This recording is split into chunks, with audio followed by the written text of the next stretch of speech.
content de se retrouver. On va ouvrir la Bible, presque dans l'évangile de Jean, dans l'épître de Jean. Juste avant Jude, juste avant l'Apocalypse, il y a l'épître de Jean, les 3 livres de l'épître de Jean et qui sont merveilleux. 1 Jean, et on va étudier le premier chapitre de cette première épître qui est merveilleuse. Et le thème de ce soir, c'est en communion avec lui. En communion avec le Seigneur. Et c'est ce que nous voulons ce soir, être en communion, rentrer en communion avec le Seigneur Jésus-Christ. Et là, quand on remet dans le contexte, selon les théologiens, Jean est le dernier des 12 disciples à être en vie à ce moment-là. Le dernier des 12 témoins oculaires qui a vu Jésus-Christ de ses propres yeux, qui a fait les 3 années de ministère avec le Christ, et qui est là, qui est en train de parler, qui est en train d'enseigner, qui est en train d'écrire des lettres de ce qu'il a vu du Seigneur Jésus-Christ. Jean 1, verset 1. Ceux qui étaient là, ceux qui étaient dès le commencement, ce que nous avons entendu, ce que nous avons vu de nos yeux, ce que nous avons contemplé et que nos mains ont pu toucher concernant la parole de vie. Il parle de Jésus. Car la vie a été manifestée et nous l'avons vue et nous lui rendons témoignage. Et nous vous annonçons la vie éternelle qui était auprès du Père et qui nous a été manifestée. Jésus qui est descendu sur terre. Ce que nous avons vu et entendu, nous vous l'annonçons, à vous aussi, afin que vous aussi vous soyez en communion avec nous. Or, notre communion est avec le Père et avec le Fils Jésus-Christ. Et nous écrivons ces choses afin que notre joie soit parfaite. Et on va étudier, laissez vos Bibles ouvertes sur ce chapitre. Et là, on voit l'apôtre Jean qui va parler de ce qu'il a vu, ce qu'il a vécu quand il était avec le Seigneur Jésus-Christ lui-même. Et moi, je me suis dit, mais je ne sais pas si j'aurais parlé de la même chose. J'aurais parlé, moi, peut-être des noces de Cana, de l'eau changée en vin. J'aurais parlé peut-être de la transfiguration. Jean était là à ce moment-là. Il était là avec Jacques, ils étaient là, ils ont même vu Élie, ils ont vu Moïse, Pierre, Jacques et Jean étaient là. Ce moment sur la montagne, un moment particulier, il aurait pu parler de la pêche miraculeuse, des 5 pains, des 2 poissons qui ont multiplié cette nourriture par la puissance du Seigneur et qui a nourri jusqu'à 5000 hommes, peut-être 10 000 personnes en tout. Il aurait pu parler de Pierre qui a commencé à marcher sur l'eau, des choses vraiment incroyables. Non, il ne va pas parler de ces choses-là, il va parler de la communion avec Christ, qui apporte la vie. Et ce qui est important de comprendre ce soir, le plus important dans le ministère de Jésus, ce n'est même pas les miracles, ce n'est même pas les grandes choses merveilleuses qu'il a fait, c'est qu'il est venu apporter la vie là où il y avait la mort. Et c'est ce que Jean veut parler. Là, il ne veut pas parler de tout ça, mais il veut parler de la vie concernant la parole de vie, car la vie a été manifestée et nous l'avons vue. Jésus-Christ, c'est la vie. Jésus-Christ, c'est la vie éternelle. Et il sait que le plus important ne sont pas les miracles et les prodiges que Jésus a faits, qui sont magnifiques, mais même les prodiges et les miracles, nous dit la parole de Dieu, et notamment les évangiles, ont été faits pour confirmer la parole de l'évangile. Et la parole de l'évangile, c'est la seule parole qui donne la vie, et la vie en abondance, et la vie éternelle. Il est question là de la parole de vie. C'est pas n'importe quelle parole, c'est le logos de Dieu. Et quand la parole de Dieu est prêchée, la vie commence à être créée. Quand Dieu a créé Adam, il a soufflé dans ses narines et la vie est commencée à rentrer en Adam, il a pris vie.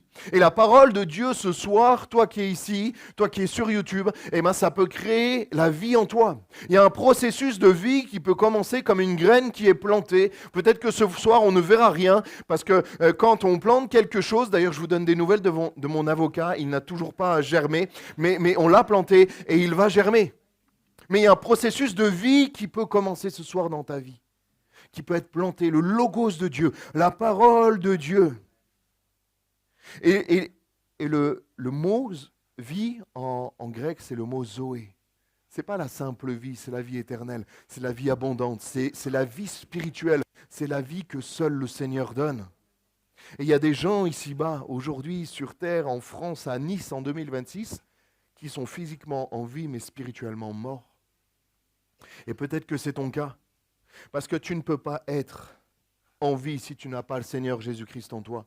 Tu ne peux pas être spirituellement vivant si le Logos, la parole de Dieu, ne vit pas en toi.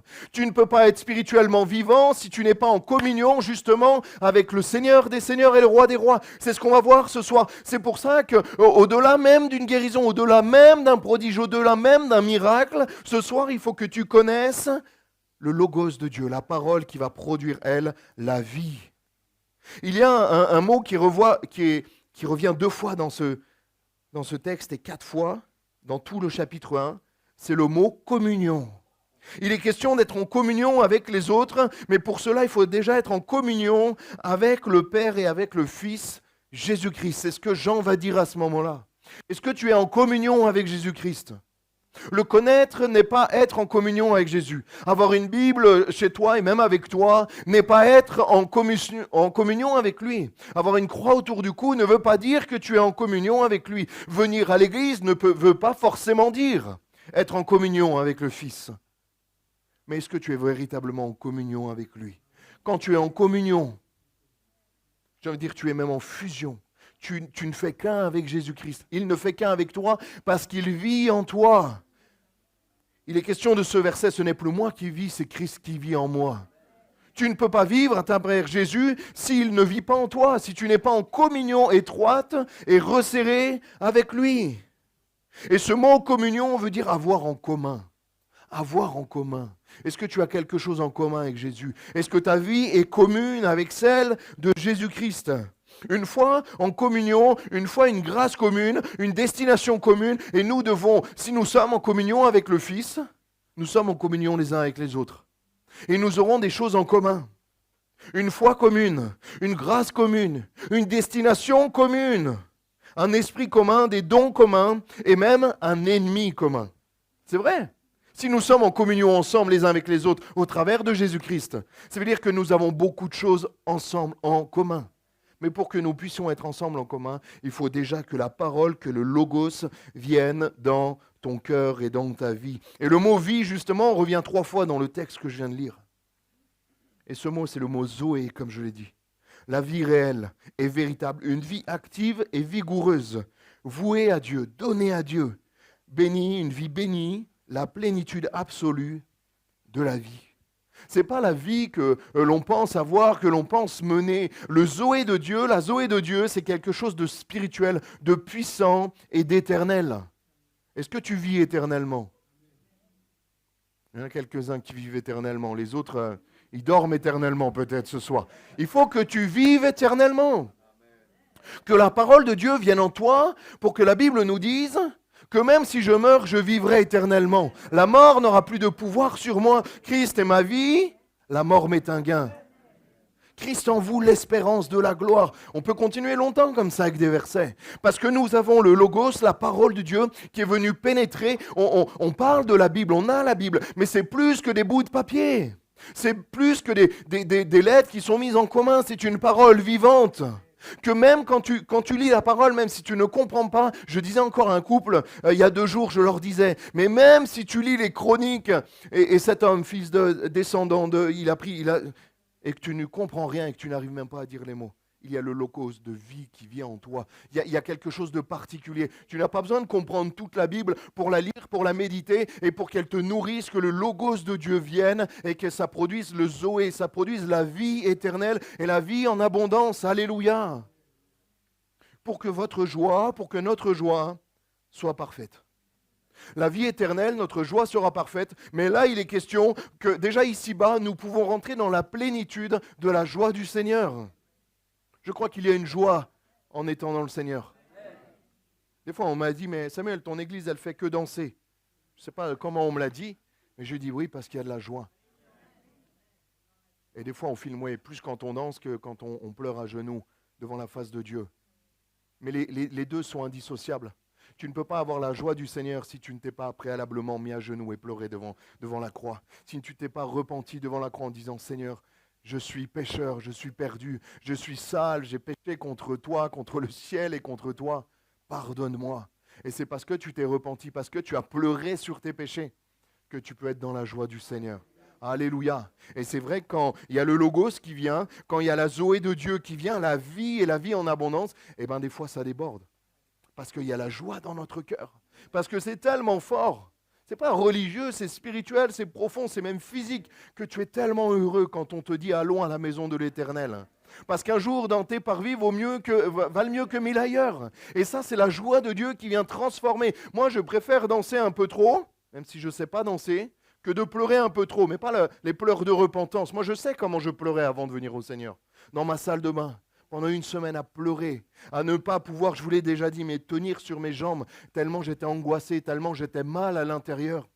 Mais ça, je m'en souviens, et je ne veux pas retourner à ça. Le Seigneur a changé ma vie, alléluia. Et il peut le faire pour toi ce soir. Il peut changer le logos, la parole de Dieu, et même cette simple prédication.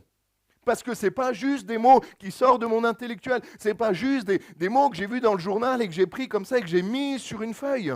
C'est la parole de Dieu que j'essaye de transmettre bien imparfaitement. Mais elle est parfaite. Et elle est parfaite. Et elle va venir, elle peut venir là, au moment où vous écoutez cette parole, elle peut venir régénérer tout ce qui est mort et ramener à la vie. Peut-être que ta vie, c'est comme dans Ézéchiel, c'est cette vallée d'ossements desséchés, où il n'y a pas une source de vie, il n'y a pas une ombre de vie, il n'y a même pas un soupçon de vie. Tout est mort. Tout est en silence parce que c'est la mort. Le Seigneur peut souffler ce soir, comme il a soufflé dans les narines d'Adam, pour communiquer la vie et la vie éternelle. Alléluia. Afin que votre joie soit parfaite. Et la vie éternelle, dans ce texte qu'on a lu, est indissociable avec la communion avec le Seigneur. Nous vous annonçons la vie éternelle. Nous vous annonçons la vie éternelle. Le salut n'est qu'en Jésus. Celui qui n'a pas Jésus ne peut pas être sauvé. Parce que c'est le seul à avoir payé le prix pour acheter nos péchés à la croix. Claude en parlait tout à l'heure. C'est le seul qui allait mourir à la croix. Et je ne veux choquer personne parce que j'aime tout le monde, il n'y a pas de souci. Mais le Dieu des autres religions n'est pas notre Dieu. Le Dieu des musulmans n'est pas notre Dieu. Le Dieu des hindous, des bouddhistes n'est pas notre Dieu. Je suis allé au Japon, ils ont 1 million de dieux. Moi, j'en ai qu'un. Les millions de dieux japonais. Hein. En plus, ils ont chez eux des petites choses comme ça qui sont très chargées, des démons. Ils ont des démons pour les protéger des démons. Je n'ai pas tout compris. Et moi, j'en ai qu'un qui me protège des puissances occultes. C'est Jésus-Christ. Et il n'est pas dans un bout de porcelaine que s'il tombe de la table, il se casse. Moi, je disais, avant-hier, j'ai un porte-bonheur, c'est Jésus-Christ. Ce qui est bien, c'est que je l'oublie jamais. Il ne se perd pas. Il ne s'oublie pas. Il est toujours avec moi. C'est pratique quand même, hein? Parce que des fois, on oublie son porte-monnaie, on a une carte là. Non, enlève tout ça. Fais de Jésus ton porte-bonheur. Fais de l'Esprit de Dieu qui vit en toi, qui se déplace avec toi parce qu'il est en toi. Donc, à part si tu t'oublies toi-même, tu l'oublies lui. Mais si tu es corps, âme et esprit en un, eh ben, l'Esprit de Dieu est en toi. Et il te portera bonheur parce qu'il te bénira tout simplement. Moi, mon porte-bonheur, c'est Jésus-Christ. Il a changé ma vie. Il m'a donné un bonheur que je ne connaissais pas. Et le bonheur, en comparaison avec les plaisirs de ce monde, ils ne dépendent pas de ce que tu as ou de ce que tu n'as pas. Le monde est heureux en fonction de ce qu'il a ou ce qu'il n'a pas, s'ils sont au restaurant ou pas, s'ils sont en vacances ou pas, s'ils voyagent ou pas, s'ils ont une maison, une petite copine, un petit copain, s'ils ont une voiture ou pas, un travail ou pas. Mais moi, mon bonheur dépend uniquement de Dieu. Et lui, il ne change pas. Lui, il ne varie pas. C'est-à-dire que même quand je n'ai pas toutes ces choses-là, et il m'en manque quelques-unes, eh bien, je suis heureux. Parce qu'il a changé mon cœur.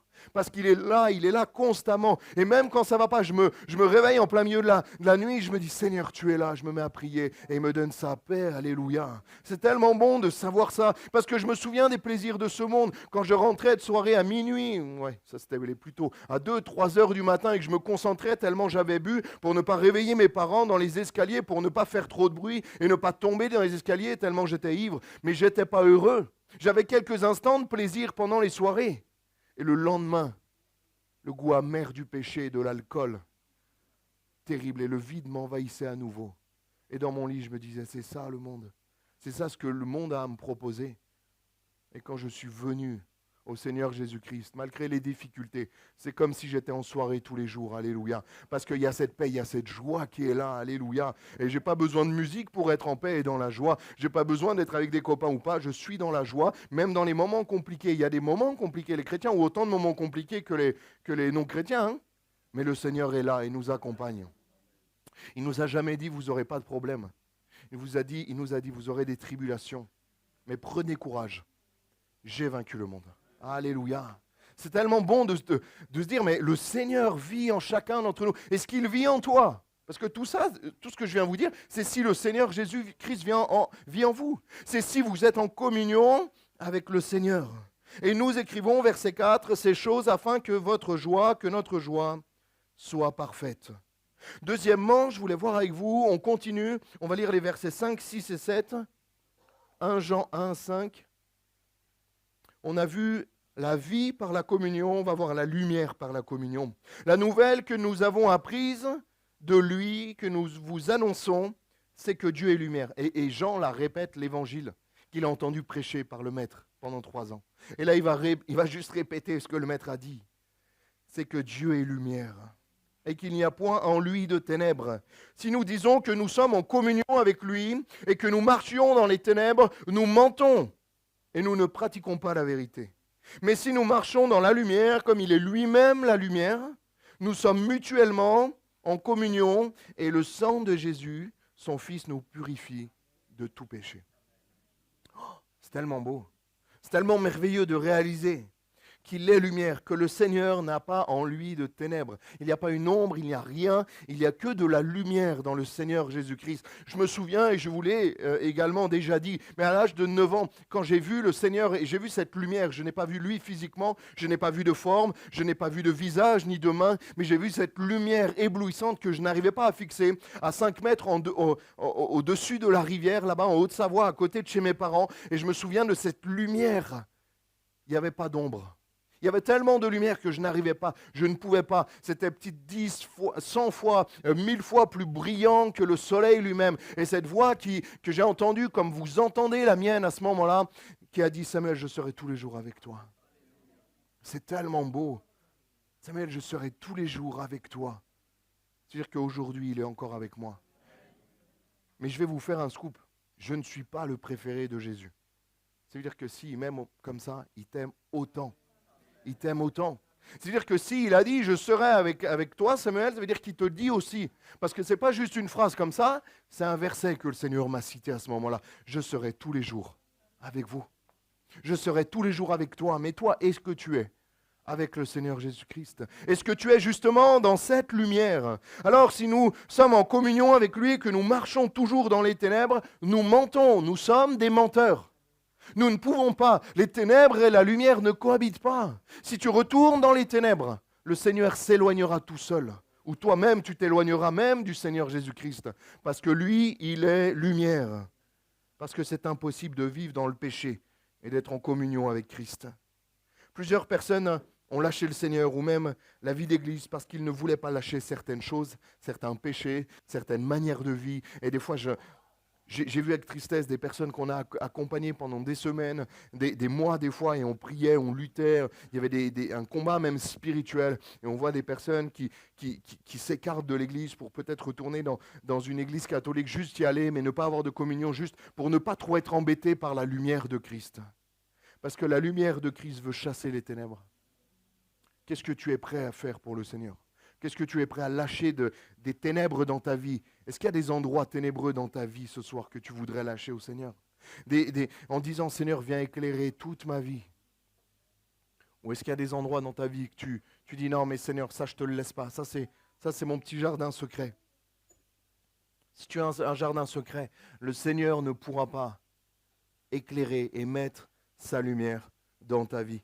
Yabi, je peux juste te demander une bouteille d'eau, s'il te plaît, mon frère? S'il y en a, ou un verre d'eau, ça serait super. Désolé. Laisse le Seigneur agir dans ta vie. Laisse le Seigneur éclairer ta vie complètement. On a tous des zones d'ombre, hein? Mais Seigneur, viens éclairer même mes zones d'ombre.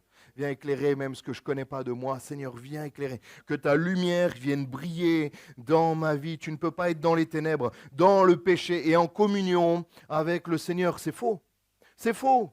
Ce n'est pas l'évangile de dire que le Seigneur t'aime quand même. Bien sûr que le Seigneur t'aime comme tu es, mais il veut te changer pour que tu deviennes comme il est, lui.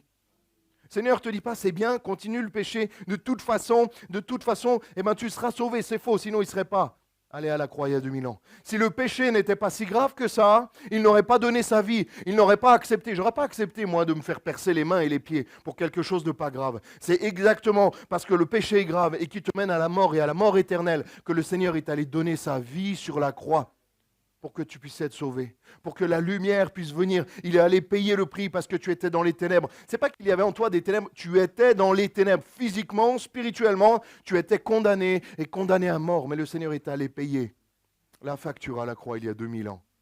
Et c'est parce que le péché était très grave. C'est parce que le péché est toujours aussi grave qu'il est allé donner sa vie il y a 2000 ans à la croix pour que tu puisses être sauvé. Tu peux faire croire que tu es dans la lumière aux hommes, aux pasteurs, à ta femme, à ton mari, mais au fond tu sais que tu n'y es pas. Tu peux tromper les hommes et même te persuader toi-même. Mais si tu ne vis pas dans la sanctification, si tu ne vis pas dans la lumière de Christ, tu es condamné, mon frère, ma sœur, même mon ami, je ne peux pas t'appeler mon frère, ma sœur. Si tu es condamné, tu es perdu pour l'éternité. Mais ce soir, tu peux passer des ténèbres à la lumière. Ce soir, là, dans un temps de prière qu'on va prendre après, tu peux passer de la mort à la vie. Ce soir, tu peux passer de pécheur perdu à cohéritier avec Christ. La plus grande promotion de l'histoire de l'humanité, tu peux vivre ce soir. Du fils prodigue qui est perdu, qui est sale, qui s'est roulé dans la boue du péché, à cohéritier avec Christ. Ce soir, le Seigneur peut prendre son stylo divin. Je pense que c'est un... Merci Gabi. Je pense que c'est un stylo plus magnifique. Eh oui, il y a un livre de vie, il y a des noms inscrits dedans. Donc ça veut dire que Dieu, il a un stylo. Mais je pense que c'est le plus stylé de tous les stylos qu'on a jamais connus. Et il peut le prendre ce soir et marquer ton nom, lettre après lettre, là. Avec une paix, avec une joie. Le Seigneur serait tellement heureux d'inscrire ton nom dans le livre de vie ce soir. Le fils prodigue qui revient à la maison. Les ténèbres qui reculent, les ténèbres qui ont perdu quelqu'un ce soir parce que la lumière a récupéré une âme. Alléluia. Et cette communion, il y a aussi justement la sanctification, la purification de tout péché. Et le sang de Jésus-Christ, son Fils, nous purifie de tout péché. Oui, ton péché. Oui, tous tes péchés. Enfin, seulement ceux que tu amènes à la lumière. Seulement ceux que tu déposes à Christ. J'ai envie de dire seulement ceux que tu confesses, non pas au pasteur, mais au Seigneur Jésus-Christ. Le Seigneur va te pardonner tous les péchés que tu reconnais, et uniquement ceux que tu reconnais. La sanctification ne dépend pas de la gravité de tes péchés. Des fois, je suis en entretien et les gens ils me disent « Mais pasteur, si, je peux pas, j'ai tellement honte de te dire. » J'ai dit « J'ai pas besoin de savoir tes péchés. Hein. Parce que si tu savais les miens, je pense que tu n'aurais pas demandé un entretien avec moi. Mes péchés, ils sont au moins pires que les tiens. » Elle me fait « Ah ouais, bon. » Je dis « Oui, oui, crois-moi, t'inquiète pas. » La sanctification ne dépend pas de la gravité de tes péchés. La sanctification ne dépend pas de depuis combien d'années, depuis 20 ans, 30 ans, dans lequel tu marches dans le péché. La sanctification ne dépend pas du nombre de péchés que tu as faits ou des horreurs que tu as pu commettre. La sanctification dépend de ce que tu es prêt à laisser au Seigneur. La sanctification dépend de ce que tu es prêt à donner au Seigneur, à abandonner, à confesser, non pas au pasteur. On n'a pas besoin de savoir tout ce qu'on a fait. Si tu as besoin d'en parler, viens m'en parler. T'inquiète, j'ai les épaules solides, j'en ai tellement entendu, c'est pas grave et on va prier ensemble. Mais ce qui a besoin, c'est que tu as besoin de te confesser au Seigneur. De dire, Seigneur, j'ai péché contre toi. J'ai fait des choses horribles. Seigneur, j'ai honte de ces choses-là. Et le Seigneur va te pardonner. Il est capable de pardonner, de purifier de quelques-uns de vos péchés. Non? De tous vos péchés. De tout péché. De tout péché, même les pires péchés de l'histoire de l'humanité. Même si tu es le pire tueur en série. Bon, il y a des enfants, je ne vais pas rentrer dans les détails, mais même si tu es cette personne-là, la pire personne de l'histoire de l'humanité, nous on l'aurait condamné, on l'aurait lapidé. Mais si cet homme, cette femme aussi, ça peut être une femme, hein, plie le genou, ce soir. C'est tellement beau la grâce quand même. Viens à genoux et pleure devant le Seigneur. Instantanément, ça devient un enfant de Dieu. Peut-être qu'il devra retourner le soir même en prison et faire 50 ans de prison, mais ce n'est pas grave. Son éternité sera sauvée. La dette des hommes, il devra la payer. Mais la dette de Dieu, elle sera payée parce que Jésus a pris sa place. Et cet homme-là, le pire des pécheurs, sera sauvé ce soir. Oh, ce serait merveilleux de voir ça. Et c'est ça de réaliser que la grâce de Dieu ne dépend pas de la taille de nos péchés, mais de ce qu'on est prêt à laisser entre les mains du Seigneur. Son sang nous purifie de tout péché. Ne garde pas certains de tes péchés. Ne garde pas certaines de tes addictions. Ne garde pas certains de tes vices, mais ce soir, viens les déposer auprès du Seigneur Jésus-Christ. Et on va finir ce texte, les 3 derniers versets, la vérité dans la communion. On a vu la lumière dans la communion, on a vu la vie dans la communion, on va voir la vérité dans la communion. Verset 8, toujours de 1 Jean 1,8. Si nous disons que nous n'avons pas péché, nous nous séduisons nous-mêmes, et la vérité n'est point en nous.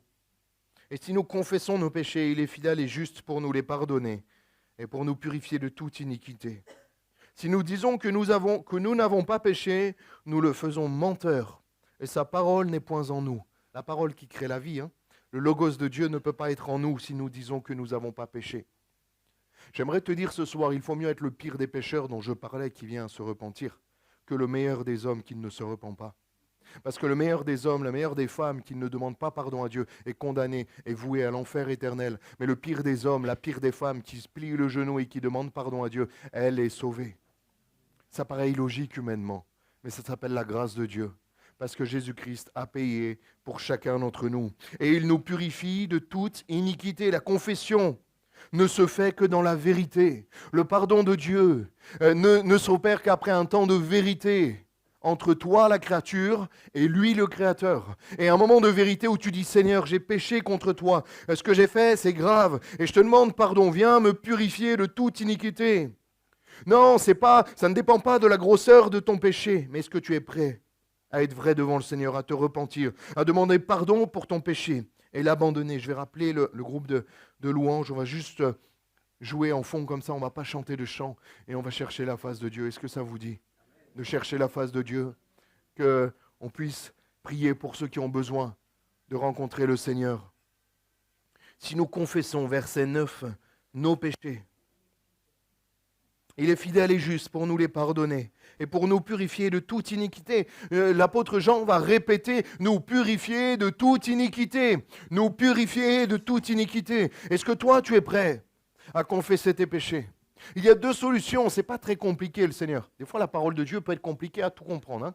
Moi aussi, il y a plein de choses que je n'ai pas compris. Mais la grâce, elle est tellement simple à comprendre. Il y a confesser ou cacher. Ce soir, tu peux ressortir avec les péchés que tu as mis dans ta poche, là, et personne ne va les voir. Tu vas toujours faire un beau sourire, tu vas rentrer, tu vas manger, tu vas prendre ta douche, tu vas dormir, mais ton péché sera toujours là parce que tu l'auras caché, non pas aux hommes. Je comprends que tu caches ton péché aux hommes, mais ce n'est pas grave de cacher son péché aux hommes. Ce qui est grave, c'est de le cacher à Dieu. Soit tu confesses ton péché, tu le montres, tu dis « Seigneur, j'ai péché contre toi », ou sinon tu le caches. Confesser ou cacher. Et ça, c'est toi qui as le choix ce soir. Par contre, si nous disons que nous n'avons pas péché, nous le faisons menteur et sa parole n'est point en nous. Es-tu prêt à tout laisser devant Dieu ce soir? De toute façon, j'ai envie de te dire, il sait tout, il sait ce que tu as fait, même depuis ta naissance. Quand il te voit, il voit même un livre ouvert de tout ce que tu as fait, de tout ce que tu as dit, de tout même les choses que tu as oubliées. J'aimerais te dire que si ce soir tu demandes pardon pour tes péchés, il va effacer, il va arracher toutes les pages de ton passé. Toutes les pages qui sont sales, toutes les pages où il y a des ratures, toutes les pages où tu as fait des choses et tu n'en es pas fier. Il va garder que les belles pages. Il va les arracher une par une. Oh, là, il y a une rature, là, il y a un petit péché. Ouais, mais quand même, c'est un péché. Il va l'arracher, il va arracher toute la page de cette journée où tu es tombé dans le péché. Peut-être qu'il ne va pas en garder beaucoup des pages, c'est pas grave. Il y en aura beaucoup d'autres à écrire.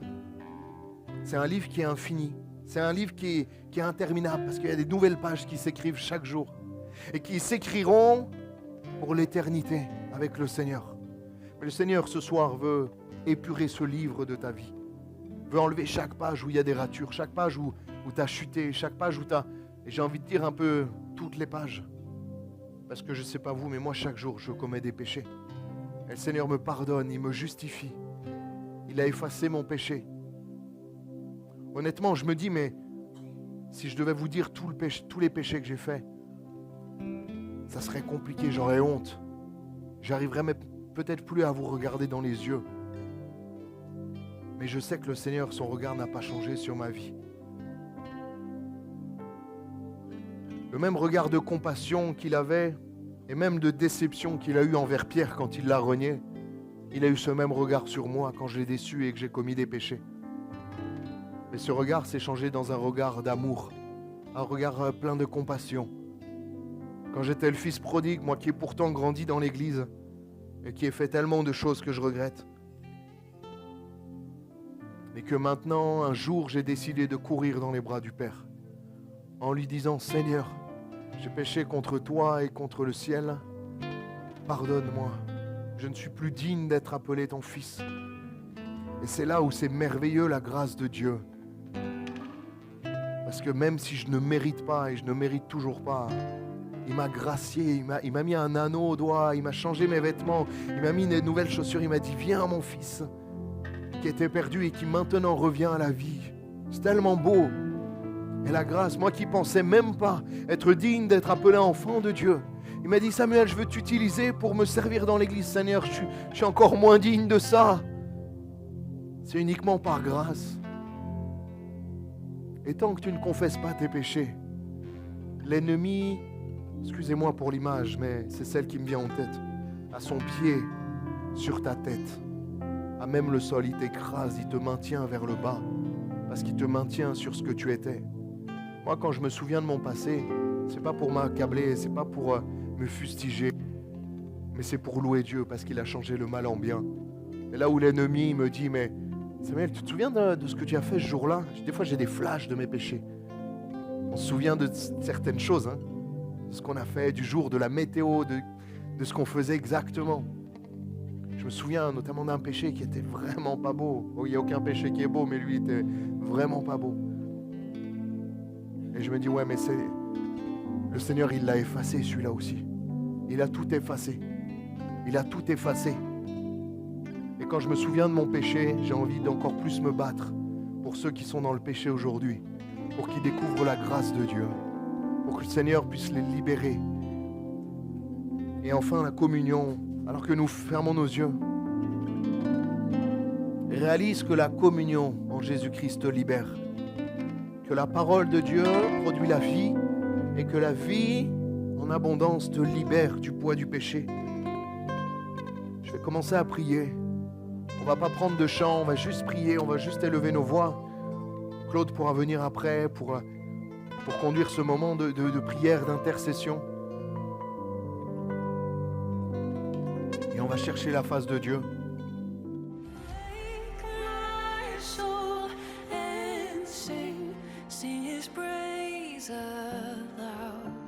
Sing his praise aloud. Oh, awake my soul and sing his praise aloud. Sing his praise.